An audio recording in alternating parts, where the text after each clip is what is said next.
Idaho faces big challenges when it comes to wildfires. Fortunately, though, innovative solutions are coming from within our own communities.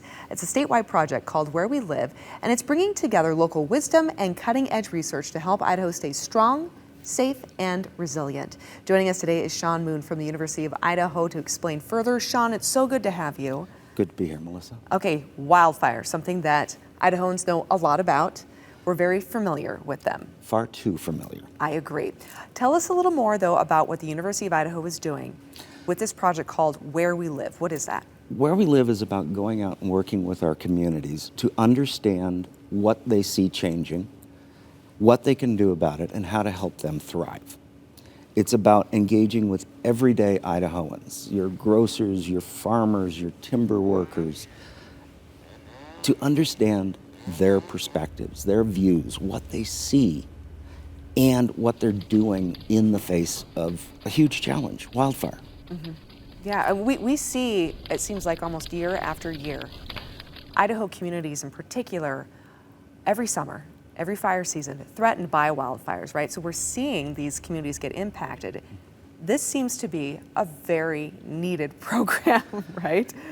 That's part of the reason why the National Science Foundation funded the program. Yeah. It was a big, they looked at it and said, this is important. Yeah, it's very important. This is how we can help rural America, which is typically not paid enough attention to.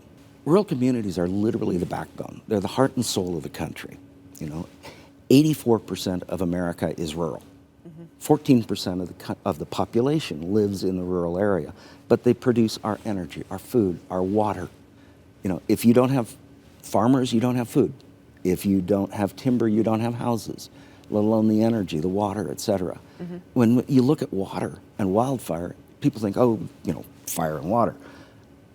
Wildfires destroy things that impact the sediments in the water that we drink. Yeah, yes. So it's all tied together. It is all tied together. Let's talk about the program and what you're trying to do. Help us understand that and how it looks. We go out, or we are going out, to talk to the communities. We're showing up at community events, at the grocery store, wherever. And what we're looking to do is understand what people see. What change they see is happening. What do they believe needs to happen to help them thrive, to help them to be resilient, to help them use what they already have and figure out what else they need. And it's an attempt to understand what's really out there and help communities prosper.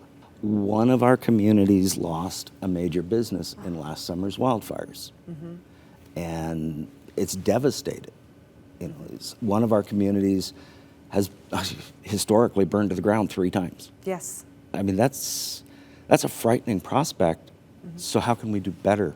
So this work, though, and we're talking, Idaho wildfire season.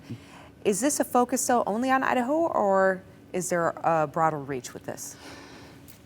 Where We Live is partnering with 2 different universities, the University of Nevada, Reno, and the University of South Carolina. And the objective, they're working with small rural communities in their areas so that we can bring back as much information as possible and broaden the understanding so that at the end of the day, what we learn, the advice we can give to policymakers, the help we can give to the federal government to understand the rural communities is applicable across the nation. So when any of these rural communities, regardless if they're in Idaho or anywhere in our country, is under threat of wildfire, we are able to give them the resources and the help and the support they need to make sure that no matter what, they'll continue to be able to thrive. Is that, would you say, the end-all goal? The end-all goal is to make sure they have the resources in advance and the ability when the event occurs. Yeah, it's the preparedness. Right. Wonderful. Okay, so how do our viewers learn more and get involved possibly too? First is a website, www.wherewelive.org, and that'll have a lot of good information, including what communities we're engaged with, what we're doing, and people are going to see us out in the communities, on the community schedules, at the grocery stores, at community events. It may be a community barbecue. And give us a little bit of time. Tell us your perspectives. What do you see changing? What do you see in the future? What do you see that will help the community thrive? So you need people to share their voices. Absolutely. All right, so don't be shy. Make sure you speak up and you participate. Sean, thank you so much. Greatly appreciate what you're doing, not only to improve Idaho, but also our country as a whole.